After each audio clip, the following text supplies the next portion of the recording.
Dear student, आज हम लोग डिस्कस करेंगे मिसलेनियस एक्सरसाइज चैप्टर नंबर 6 की। That is very important exercise point of view the board exam, है ना। तो इसको बहुत अच्छे से आप लोग करना है। देखिए, जैसा पहला क्वेश्चन है, find the approximate value of, ठीक है ना। ये बहुत ही सिंपल टॉपिक होता है एप्लीकेशन का। कह सकते हैं कि अगर x में कुछ माइन्यूट चेंज होता है तो निश्चित है y में भी कुछ चेंज होगा। अगर x को हम डेल्टा x से इंक्रीज करें या डिक्रीज करें तो रिस्पेक्टिवली उसमें y में भी कुछ चेंजिंग होगा, डेल y या पॉजिटिव और निगेटिव उसमें भी चेंज हो सकता है। तो इसी को हम लोग डिफरेंशिएशन का यूज़ करके कैसे फाइंड करेंगे। तो देखो, इसका एल्गोरिथम है, उसको आप याद कर लीजिएगा, ठीक है ना। स्टेप बाय स्टेप हम लोग करेंगे। जैसे अपना पहले जो क्वेश्चन लिखा है उसको ये देखो कि क्या ये सिंप्लीफाई जहाँ तक हो सकता है वहाँ तक आप करिएगा पहले। तो जैसे 1/4 है तो यहाँ 17 का हम लोग 1/4 नहीं निकाल सकते, है ना, लेकिन हम लोग 81 का निकाल सकते हैं। वो कितना आ जाएगा? 3 आ जाएगा, ठीक है ना। ये आपको सबसे पहले क्वेश्चन को देखना है। अब ये तो यहाँ पर प्लस में कर लिया, कभी कभी आपको माइनस में भी करना पड़ सकता है। जैसे यहाँ 17 लिखा है तो अभी हम लोग आगे देखेंगे। अब हम लोग क्या करेंगे, दूसरा स्टेप होगा कि लेट करेंगे y इक्वल टू फंक्शन को x की पावर 1/4। यहाँ जो भी लिखा है हमने उस फॉर्म में, इसको नहीं देखा मैंने देखा कि यहाँ 1/4 है तो हमने लेट कर लिया फंक्शन क्या कि y इक्वल टू x की पावर 1/4। अब देखो इसका डिफरेंशिएशन आप कर दो, dy/dx सिंपल तरीके से बिल्कुल 1/4 x की पावर क्या आ जाएगा 1/4 माइनस 1 यानी कि माइनस का 3/4। तो ये आ जाएगा 1/4 और x की पावर 3/4। ठीक, ये चीज़ समझ में आ रही है। स्टेप याद रखो इसमें। तो दूसरे स्टेप में हम लोगों ने क्या निकाल लिया, dy/dx। इसको यहीं पर हम लोग छोड़ देंगे, इसका हम लोग बाद में यूज़ करेंगे। अब देखो जो चेंजिंग है, अभी 17 को हम ब्रेक करेंगे। 17 को हम ब्रेक करेंगे ऐसे दो नंबर में आप ब्रेक करेंगे 17 को कि ये 1/4 एक नंबर को पूरी तरह से निकाल दें। जैसे मैंने लिखा 16 + 1, ठीक है ना। तो यहाँ पर हम लोग लेट कर लेंगे। देखो 16 है ना, अगर हम लोग 16 को लिखेंगे तो क्या 2 की पावर 4 और 1/4 कैंसिल कर देगा। इस तरह से आपको चूज करना होगा, इस ब्रेक करना होगा। अब यहाँ पर आप लेट कर लेंगे कि x इक्वल टू क्या है 16 और इस में जो इंक्रीज हो रहा है x वो डेल्टा x है या डेल x, आप जो भी बोलना चाहें, दैट इज ए 1। यहाँ डेल x क्या है 1 है, यानी माइन्यूट इंक्रीज है x में, इंक्रीमेंट कितना हो रहा है 1 का। तो अब मुझे क्या पता करना है, डेल y पता करना है, ठीक है ना। अब देखिए अगर x 16 है तो निश्चित है y क्या होगा, y की वैल्यू क्या आ जाएगी 2। तो डेल y क्या आएगा ये मुझे नहीं पता है। बात आ गई समझ में। अब देखो कैसे सॉल्व होगा ये।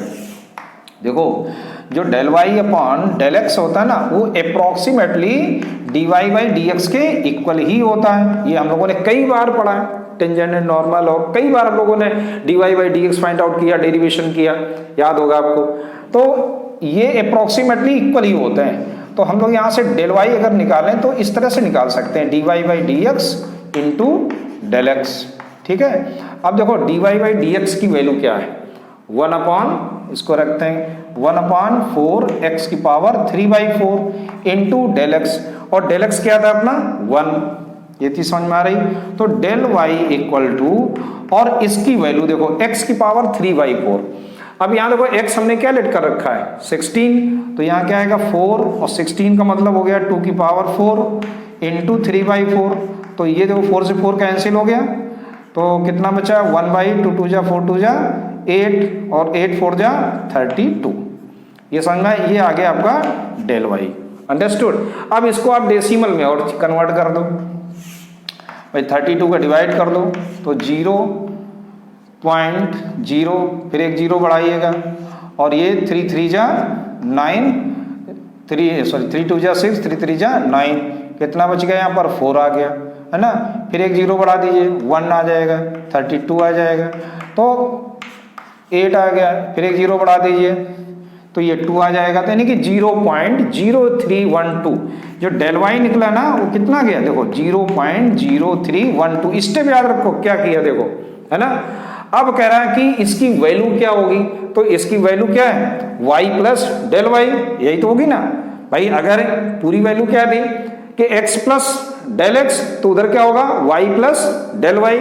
इसका मतलब है कि 17 होल पावर 1/4, ध्यान देना ये किसके इक्वल हो जाएगा, y क्या था 2 था, तो y प्लस यानी कि 2 प्लस 0.0312 कितना आ गया 2.0312 आ जाएगा। समझ में आ रहा है ना। So therefore 17/81 whole power 1/4 equal to 2.0312 whole upon क्या था 3 का यहाँ पर डिवाइड कर दो, तो 3 6 जा 18, 2 बचेगा, 3 7 जा 21, 2 बचेगा, और 3 7 जा 21। तो अप्रॉक्सीमेट हम बात करें तो 0.677 इसका आंसर आएगा। आया समझ में। अब हम लोग बात करेंगे 33 होल पावर माइनस 1/5 की। देखो बी पार्ट भी सिंपल है, जैसे हमने 17 की पावर 1/4 सॉल्व किया, ऐसे आप इसको सॉल्व कर लोगे। तो इसको हम लोग पहले लिख कैसे लेंगे, देखिए 3 की पावर माइनस 1/5 है ना, आप इसको ऐसे लिख सकते हो ना 1/33 होल पावर 1/5 लिख सकते हैं। अब बस हमको ये सॉल्व करना है 33, यानी कि अब आप ये मान के चलो कि आपके पास क्वेश्चन जो है ना वो 33 की पावर 1/5 है, फिर जो भी आंसर आएगा वो 1 में आप डिवाइड कर देंगे सिंपल तरीके से। अब देखिए यहाँ पर अपना फंक्शन क्या बनेगा, y इक्वल टू एक्स की पावर 1/5 बन गया। अब इसका dy/dx निकाल लेंगे सबसे पहले, तो क्या आएगा 1/5 और इंटू एक्स की पावर 4/5। क्लियर। अब देखिए 33 को हम लोग ब्रेक कर लेंगे किसमें, 32 प्लस 1 में, क्योंकि 32 की पावर ये 2 की पावर 1/5 होगा जो इसको कैंसिल करेगा। तो यहाँ पर आप लेट कर लेंगे, लेट x इक्वल टू क्या है 32 और del x equal to that is 1। अब आपको क्या करना है कि डेल y की वैल्यू की है, तो डेल y क्या होगा dy/dx इंटू डेल x।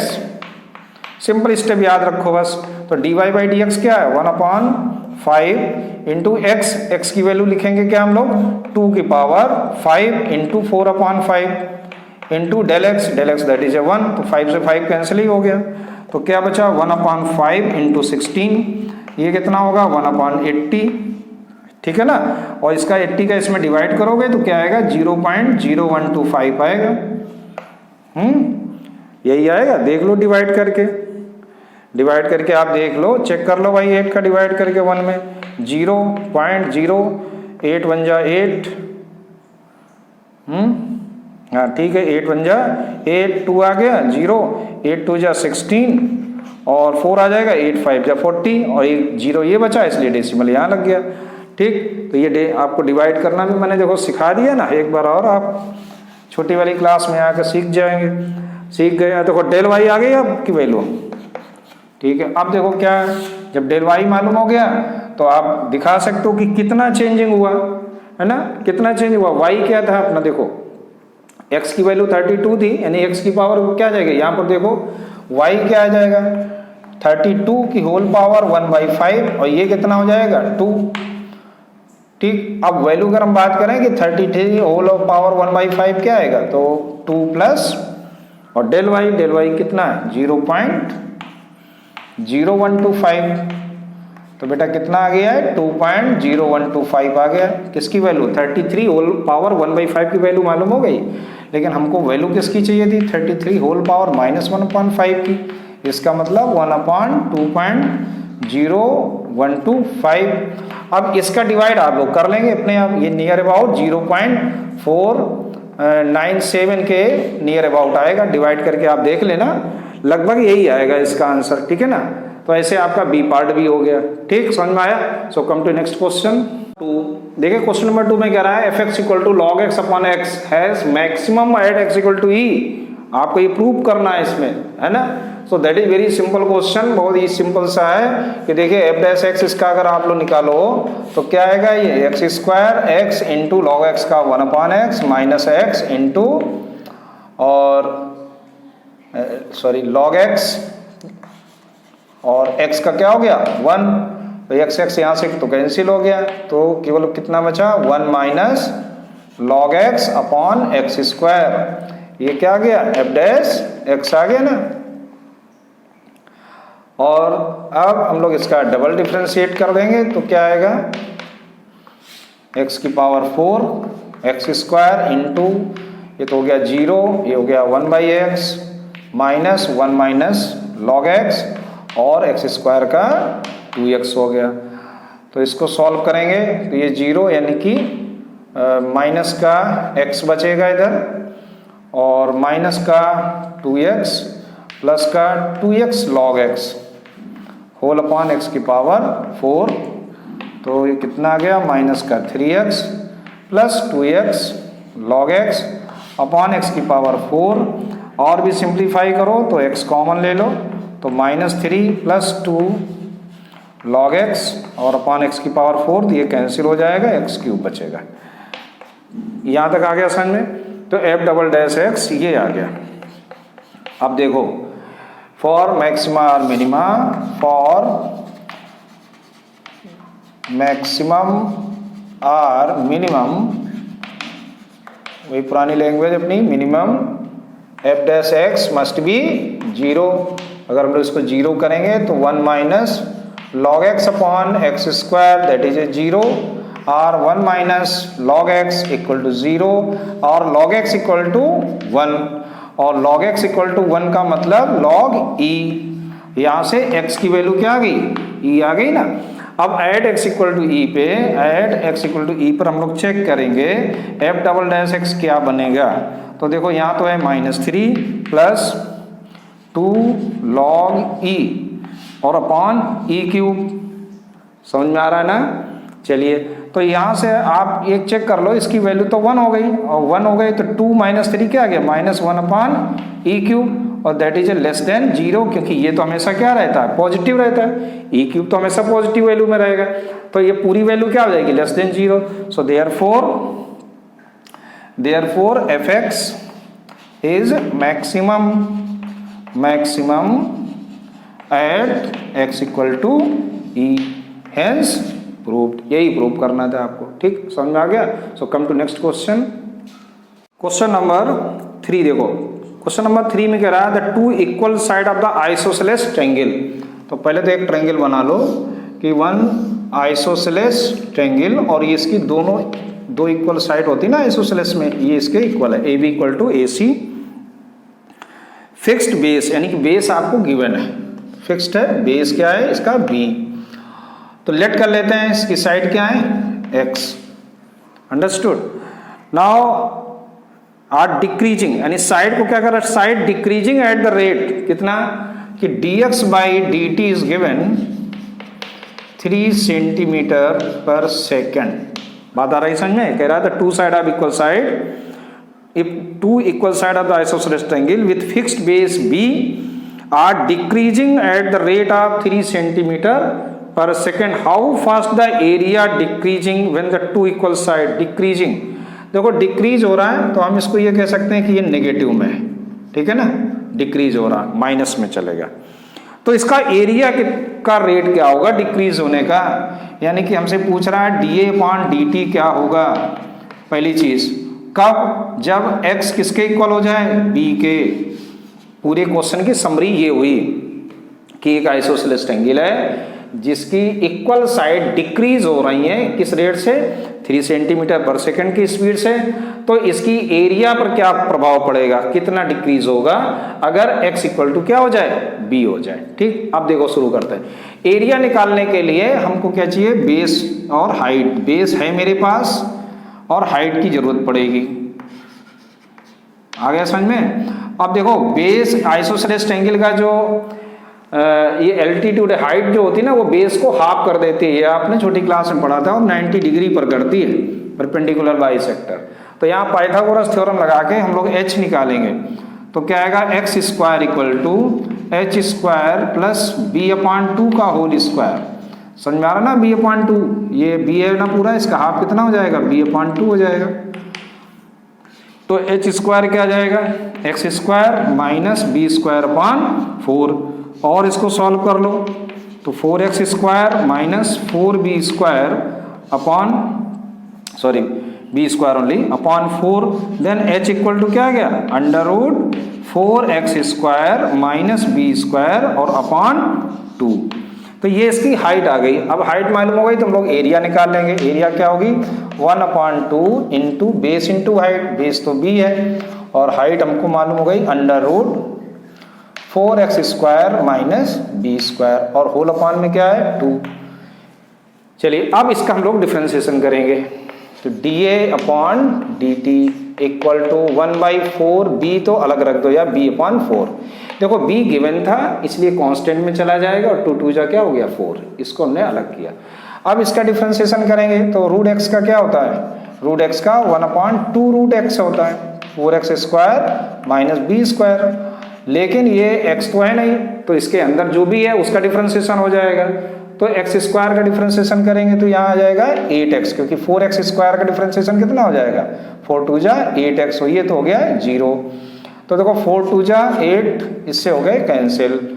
तो dA/dt, हाँ और एक चीज यहाँ x है, हम रिस्पेक्ट टू t कर रहे हैं इसलिए यहाँ क्या आ जाएगा dx/dt आ जाएगा।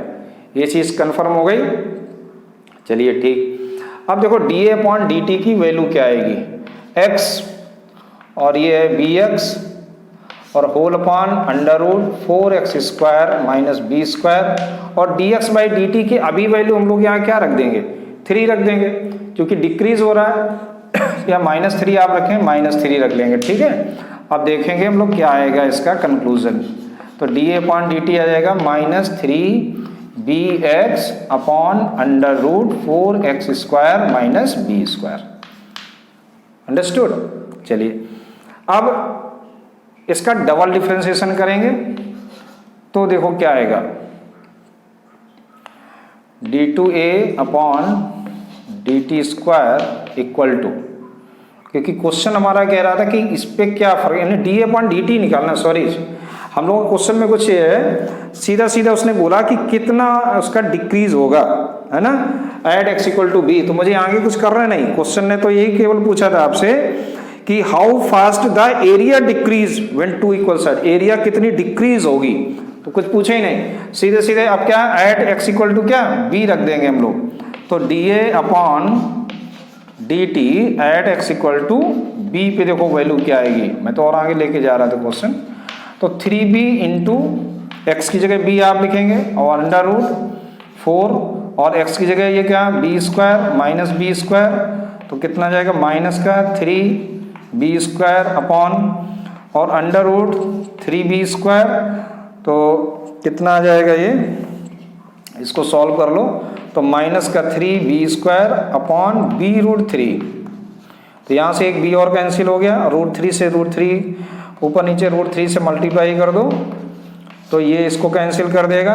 तो माइनस का b√3 बेटा आया, ठीक है। अब माइनस क्या इंडिकेट करेगा कि ये डिक्रीज हो रहा है, ठीक है। तो आंसर अगर आप लिखोगे तो लिखोगे एरिया डिक्रीज्ड बाय कितने से, एरिया डिक्रीज बाय माइनस, अब नहीं लिख, जब डिक्रीज लिख देंगे तो माइनस नहीं लिखेंगे, b√3 cm² पर सेकंड। यही आंसर होगा इसका, समझ में आ गया। So come to next question. Question number 4 आप अपने आप कर लेंगे, तो सिंपल सा क्वेश्चन है ना। Find the equation of normal, आप इसका dy/dx निकाल लीजिए एट पॉइंट 1, 2 पर, और उसके बाद उसकी इक्वेशन ऑफ नॉर्मल निकाल देंगे, ठीक है। y - y1 - 1/dy/dx और x - x1 से। क्वेश्चन नंबर 5 देखो, देखिए क्वेश्चन नंबर 5 कह रहा है कि so that the normal at the point theta of the curve, यानी x आपको मालूम है x = a cos theta plus a theta into sine theta, और y is given a sine theta minus a theta cos theta. और question है कि constant distance from the origin, origin से इसकी जो डिस्टेंस है वो कांस्टेंट है। अब देखो सबसे पहले इक्वेशन निकालनी होगी हमको, ठीक है ना।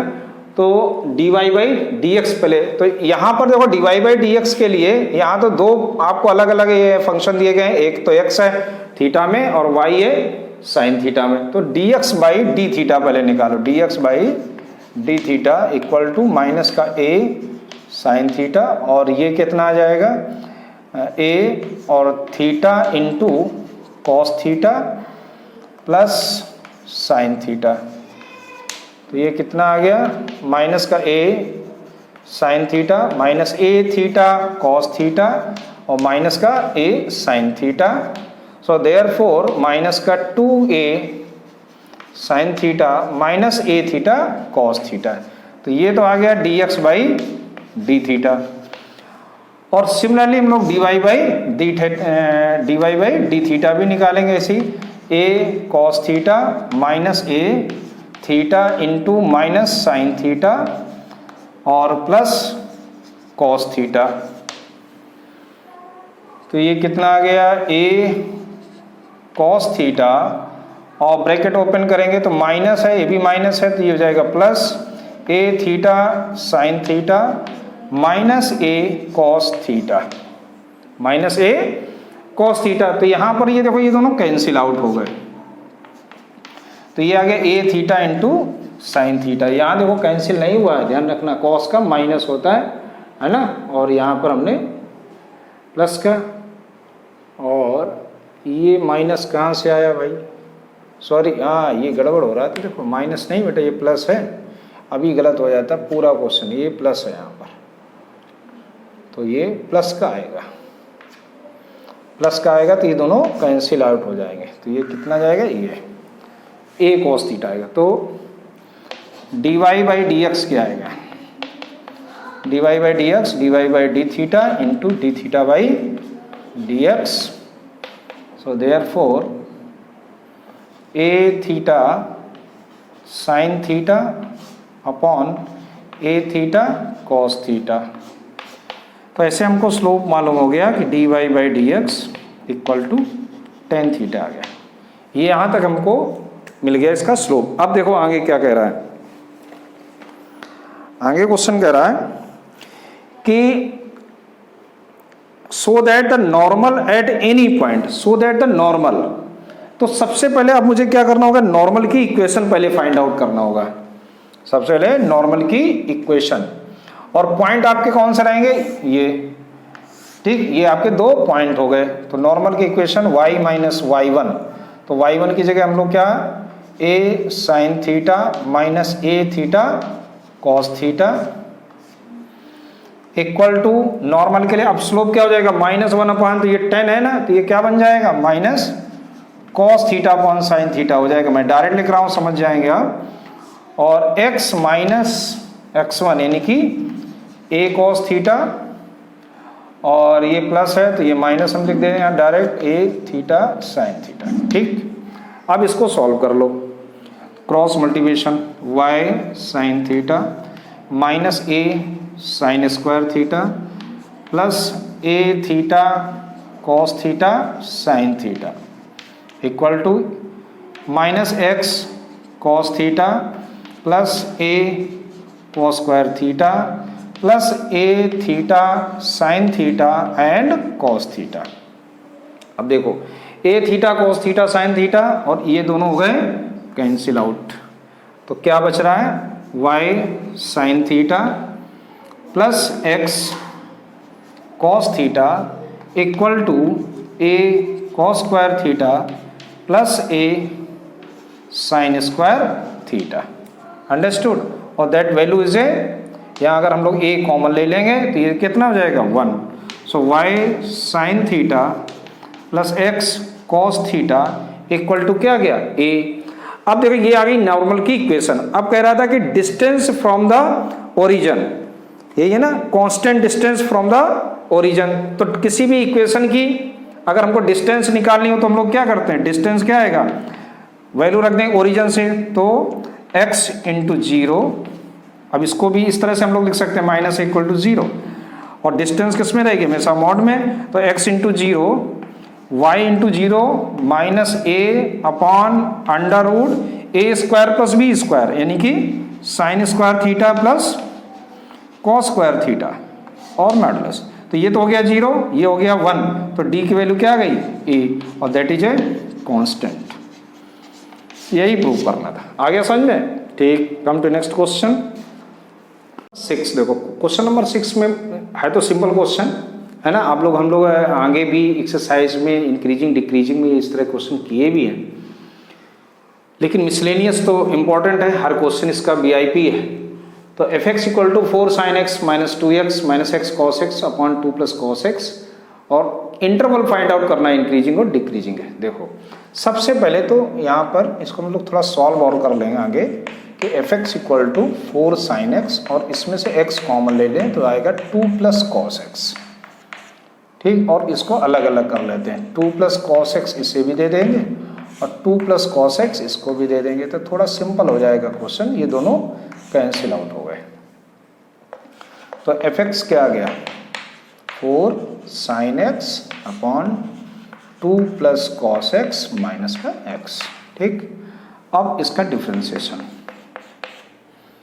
तो देखो इसका अलग से डिफ्रेंसिएशन 2 प्लस कॉस एक्स का होल स्क्वायर, तो ये क्या आएगा 2 प्लस कॉस एक्स और 4 साइन एक्स का कॉस एक्स हो गया है ना, माइनस 4 साइन एक्स इंटू और 2 प्लस कॉस एक्स, 2 का तो 0 हो गया, कॉस एक्स का माइनस का साइन एक्स हो गया और x का 1, तो ये आ गया मल्टीप्लाई कर देंगे तो 8 cos x plus 4 cos square x plus 4 sine square x और होल अपॉन, और एलसीएम भी साथ में ले लो, माइनस 2 प्लस कॉस एक्स का होल स्क्वायर और अपॉन में 2 प्लस कॉस एक्स का होल स्क्वायर।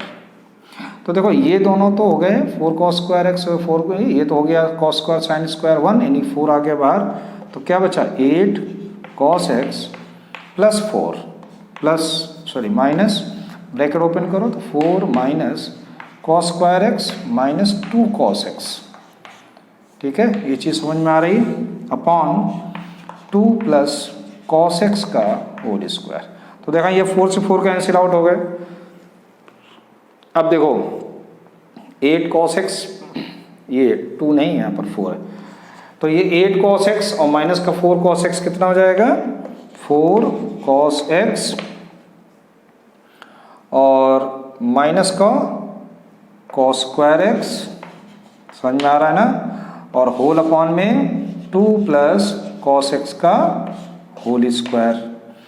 और भी देखो इसमें कॉस एक्स कॉमन ले सकते हैं हम लोग, कॉस एक्स कॉमन ले लेंगे तो क्या बचेगा 4 minus cos x whole upon 2 plus cos x का होल स्क्वायर। तो इस तरह से अपना निकल आया एफ डैश एक्स।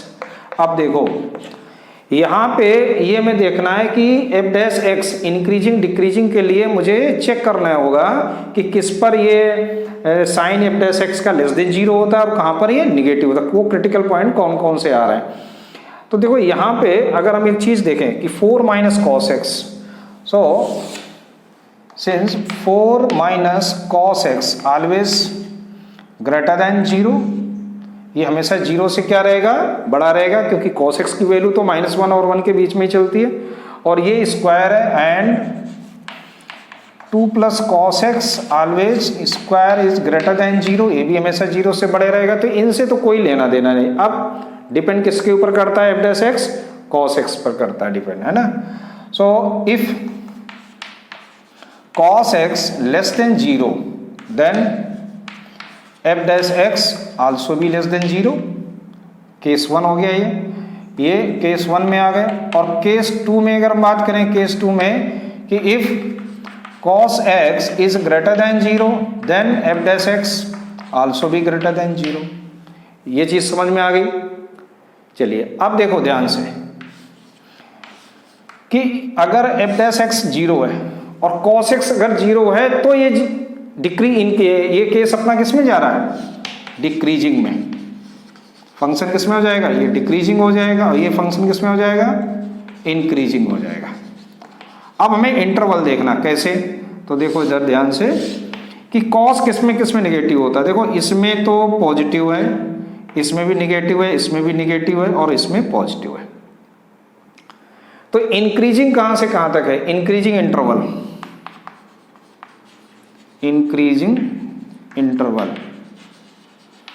कौन कौन से आएंगे ध्यान से देखो,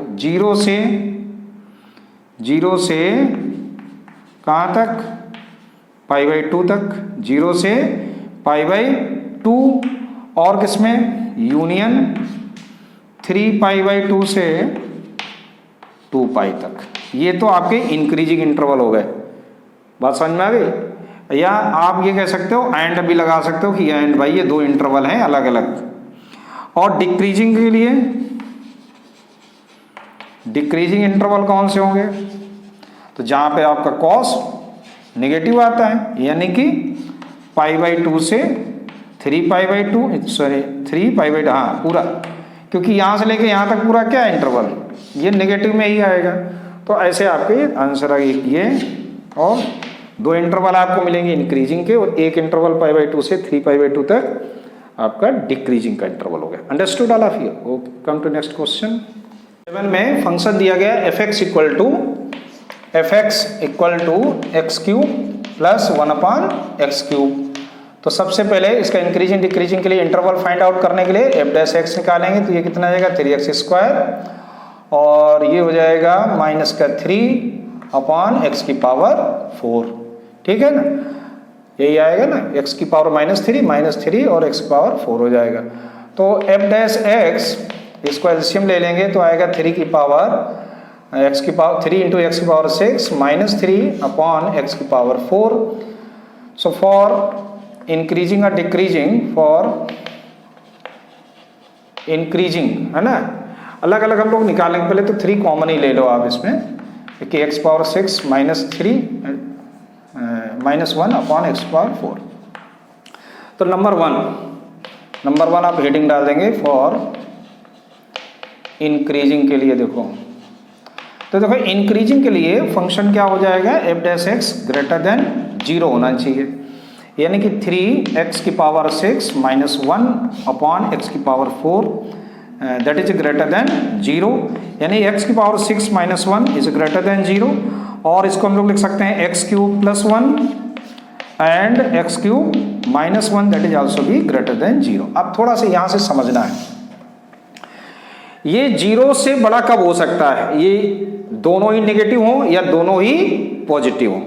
इसका मतलब हुआ केस 1 क्या कहता है कि x³ + 1 is greater than 0 and x³ -1 also भी ग्रेटर देन 0। अगर दोनों 0 से बड़े होंगे तब ये पॉसिबल है कि f' क्या हो, 0 से बड़ा हो। तो यहाँ क्या गया, x³ इज ग्रेटर देन -1 और x is greater than -1 and, और यहाँ पर x³ इज ग्रेटर देन 1 और x³ इज ग्रेटर देन 1, यानी x इज ग्रेटर देन 1। अब अगर हम लोग नंबर लाइन पे थोड़ा सा नंबर लाइन का अगर आप एनालाइज करें तो आपको सब कुछ क्लियर समझ में आ जाएगा। x की वैल्यू -1 से बड़ी, तो -1 से बड़ी किधर हो गई, ये, ठीक। और यहाँ भी x की वैल्यू 1 से बड़ी, ये क्या हो गई, यहाँ से ये चालू हो गई। ध्यान समझ में ना, है ना, समझ में आ गया ना ये, यानी कि यहाँ पर आके ये दोनों का सोल्यूशन कॉमन हो जाता। कब, जब x की वैल्यू 1 से बड़ी होती है, ठीक है। एक कंक्लूजन आया कि when x greater than 1 common solution, then f' greater than 0, क्योंकि दोनों का कंबाइंड मुझे सोल्यूशन लेना होगा यहाँ पर। अब केस 2 में चलो, तो वो केस 2 क्या कहता है कि अगर ये दोनों निगेटिव हो जाएं, यानी कि x³ + 1 is less than 0 and x³ -1 also भी लेस देन 0। अब देखो इस कंडीशन में क्या आएगा कि x³ लेस देन -1, यानी x is less then -1 and x³ less than 1 और x इज लेस देन 1। समझ में आ रहा है ना। अब इसको जरा नंबर लाइन पर चेक कर लो क्या बनाता है। देखो -1 है और ये 1 है, x की वैल्यू -1 से छोटी, यानी कि ये इस डायरेक्शन में, और x की वैल्यू 1 से छोटी, यानी कि इस डायरेक्शन में। तो यहां पर जो कंबाइंड सोल्यूशन निकल के आया वो क्या आया, x लेस देन -1। यहां से लेंगे ना, यहां से दोनों का कंबाइंड हो रहा है। So therefore f(x) is increasing कहां पे, व्हेन इंटरवल क्या जाएंगे, when x less then -1 and x is अपना आंसर निकला था x is greater than 1, yes. तो ये इंटरवल निकल के आएगा किसके लिए? इंक्रीजिंग के लिए। ये चीज समझ में आ गई। अब बात करेंगे हम लोग डिक्रीजिंग के लिए। Second for decreasing. अब डिक्रीजिंग के लिए एफ डैश एक्स क्या होना चाहिए? लेस देन 0 होना चाहिए। अब देखो लेस देन 0 किस कंडीशन में हो सकता है? एक या तो ये माइनस हो, ये पॉजिटिव हो। बात आ रही समझ में? यानी कि x cube plus 1 and x cube minus 1 less than 0, ये पॉसिबल कब है? तो केस 1 क्या कि जब एक्स क्यूब प्लस 1 क्या हो? Less than 0 and x cube minus 1 is greater than 0। ये 0 से छोटा हो जाए, ये 0 से बड़ा हो जाए, तो प्लस इंटू माइनस क्या होगा? माइनस आएगा।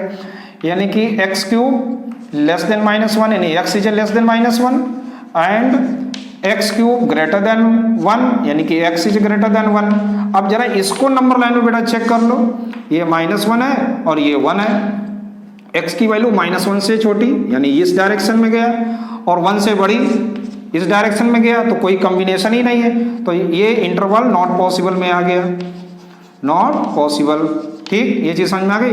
अब केस 2 में आ जाओ। केस 2 में ऐसा हो सकता है कि ये जो लेस देन 0 है ये ग्रेटर देन हो, x cube plus 1 that is A greater than 0 and x cube minus 1 that is A less than 0। उल्टा हो जाए तो क्या कंडीशन बनेगी? देखो एक्स क्यूब ग्रेटर देन -1 और x is a greater than -1 and x cube -1 है ना, तो लेस देन 1 और x is a less than 1। इसको जरा नंबर लाइन पे चेक कर लो भाई। यहाँ -1 है और यहाँ 1 है, तो x की वैल्यू -1 से बड़ी यानी कि इस डायरेक्शन में गया और x इज लेस देन 1 यानी इस डायरेक्शन में आया। तो यहां से लेके यहां तक का जो इंटरवल है ये मुझे कॉमन मिल गया। इसका मतलब हुआ फंक्शन हमारा इंक्रीज होगा किस पे? -1 से और 1 के बीच में होगा। ठीक, तो डिक्रीजिंग का फंक्शन इंटरवल कौन सा हो गया? -1 और 1 के बीच में ओपन इंटरवल में ये इंटरवल मिल गया। बात आ गई समझ में? तो एक आंसर आपका ये हो गया डिक्रीजिंग के लिए और ये हो गया आपका इंक्रीजिंग के लिए। तो ऐसे ये कहाँ, ये नहीं, हम लोग यहाँ पर था। ये आपका इंक्रीजिंग का फंक्शन और ये आपका डिक्रीजिंग का। समझ में आ गया? दोनों इंटरवल आपको मालूम हो गए। Come to next question number 8। देखिए question number 8 that is very important question. कह रहा find the maximum area of the isosceles triangle inscribed in the ellipse x² upon a² plus y² upon b²। तो सबसे पहले आप एक ellipse बनाएंगे, है ना, वन इलिप्स। और इलिप्स कुछ इस तरह से है, देखो ये तो आप पहले इसको नेमिंग कर दो y डैश, और इलिप्स दिया गया इसलिए इसके जो कोऑर्डिनेट हो जाएंगे यहाँ पे वो हो जाएगा a, 0 माइनस a, 0, ये हो जाएगा माइनस b और ये हो जाएगा प्लस का b। तो ये तो हो गया इसकी वर्टेक्स और ये हो गया ओरिजिन। अब देखो क्वेश्चन कह रहा है कि विद इट वर्टेक्स, एक आइसोसेलेस ट्रायंगल इसमें बनाना है जिसका vertex and one end of the major axis, ठीक है ना, एक मेजर एक्सिस पर इसका एक एंड होना चाहिए। तो मैंने इस तरह से कोई भी एक आइसोसेलेस ट्रायंगल बना लिया, ठीक, जिसका नाम दे दिया मैंने ABC और इसके लिए मैंने DEF ऐसे नेमिंग कर दिया। अब देखो कैसे सॉल्व करना है। तो देखो यहां पर हम लोग कुछ कोऑर्डिनेट इस्तेमाल करें, कोऑर्डिनेट ज्योमेट्री यानी कोनिक सेक्शन यूज करेंगे जो आपने 11th क्लास में पढ़ा था कि ए जो है ना, ए, इसको पैरामीट्रिक फॉर्म में हम लोग लेट कर लेंगे।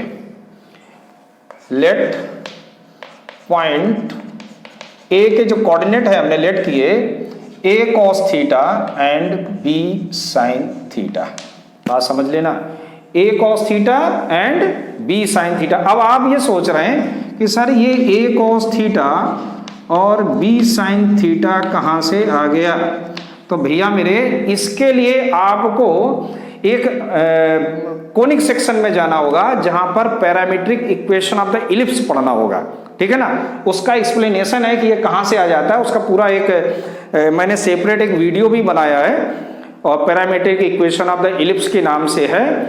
और अगर आप 12th क्लास की प्लेलिस्ट में जाओगे, मेरी प्लेलिस्ट में एक पड़ा हुआ है, उसमें आप देखोगे तो उसमें आपको मिसलेनियस में भी मिल जाएगा और वैसे भी कॉमन भी पड़ा हुआ है। तो मैंने एक सेपरेट वीडियो बनाया था कि ये a cos थीटा और b sin थीटा कैसे आ जाता है यहाँ पर, कैसे आ गया यहाँ पर, ठीक है ना। तो उसका एक्सप्लेनेशन आपको वहां मिलेगा। अब हमने यहाँ पर क्वेश्चन करें, कह रहा है एरिया ऑफ आइसोसेलेस ट्रायंगल। तो देखो एरिया के लिए मुझे क्या चाहिए, 1/2 इंटू बेस, बेस क्या है यहाँ पर AB, इंटू हाइट क्या है यहाँ पर OC। तो 1/2 इंटू AB क्या होगा, देखो ये b sin थीटा है, ठीक है ना। तो b के जो कोऑर्डिनेट बनेंगे, b के कोऑर्डिनेट क्या आएंगे, b के कोऑर्डिनेट हो जाएंगे a cos theta and minus b sin theta, ठीक है ना। तो यहां पर AB की टोटल डिस्टेंस कितनी हो जाएगी, 2b sin theta, 2b sin theta into OC। अब देखो OC क्या होगा, ध्यान से देखो, ये कोऑर्डिनेट a यानी कि ये जो ना वो a cos थीटा को रिप्रेजेंट करेगा, ये किसको, a cos थीटा को, और ये पूरी जो मेजरमेंट OC है ना ये किसको रिप्रेजेंट करेगी, यहाँ E लिख लो, है ना, E मैंने कहीं दिया है नहीं, P दिया है ना, मैंने यहाँ पर शायद OC लिख दिया, OC नहीं, ये क्या है PC है, क्योंकि हम लोग सिर्फ आइसोसेलेस ट्रायंगल की बात करें। तो यहाँ पर PC कितना आएगा, ध्यान से देखो, PC की वैल्यू क्या आएगी, OC माइनस OP, और OC क्या है, यहां से लेके यहां तक की डिस्टेंस कितनी है A, और OP क्या है a cos theta, a cos theta, ठीक, यानी कि a 1 माइनस cos थीटा, ये आ गया क्या PC, यानी कि a और 1 माइनस cos थीटा, ठीक, यहां तक आपको समझ में आ गया बिल्कुल। अब आप क्या करिए कि ब्रैकेट ओपन कर दें, ये देखो 2 से 2 तो कैंसिल हो गया यहाँ पर भाई, यहाँ आ गया AB और AB sin थीटा माइनस, और ये आ जाएगा sin थीटा cos थीटा, ठीक, sin theta into cos theta. चलिए ये तो आपका A निकल आया, ये AB को हमने किया है बाहर, इस तरह से हम लोग लिख सकते हैं इसको, ठीक। अब देखो एक काम और कर सकते हैं, तो 2 से n2 कर दें, तो यहाँ पर आ जाएगा 2, बना रहने देते, 2 मत कैंसिल करते तो ज़्यादा सही था। चलिए कोई बात नहीं, ये तो हो गया 2 sin थीटा और ये हो गया sin 2 थीटा, तो मुझे डिफ्रेंसिएशन में ज़्यादा दिक्कत नहीं हो। अब ये को dA/d थीटा यहाँ निकालो, तो ये तो कांस्टेंट में चला गया, ये 2 cos थीटा हो गया, और ये sin का cos 2 थीटा हो गया इंटू 2 हो गया, ठीक, 2 कॉमन लेके ख़त्म कर दिया। तो अब ये हमारे पास आया dA/d theta equal to AB cos theta minus cos 2 theta. ये चीज़ बिल्कुल क्लियर है, समझ में आ रही है कि नहीं, चलिए और देखो आगे, अब ये आ गया, अब इसका डबल डिफरेंस भी कर लो, तो d2A/d थीटा स्क्वायर क्या आएगा, देखो AB cos थीटा का माइनस sin थीटा, और ये भी माइनस हो जाएगा तो sin का 2 थीटा हो जाएगा इंटू 2, अंडरस्टूड, समझ में आ गया ना।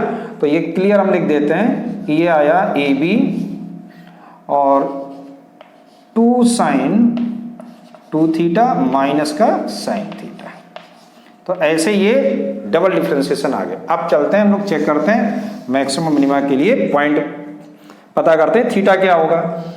तो फॉर मैक्सिमम और मिनिमम एरिया के लिए, ठीक है, हम लोग पता करने जा रहे हैं, उसके लिए हमको dA/d थीटा को 0 करना पड़ेगा।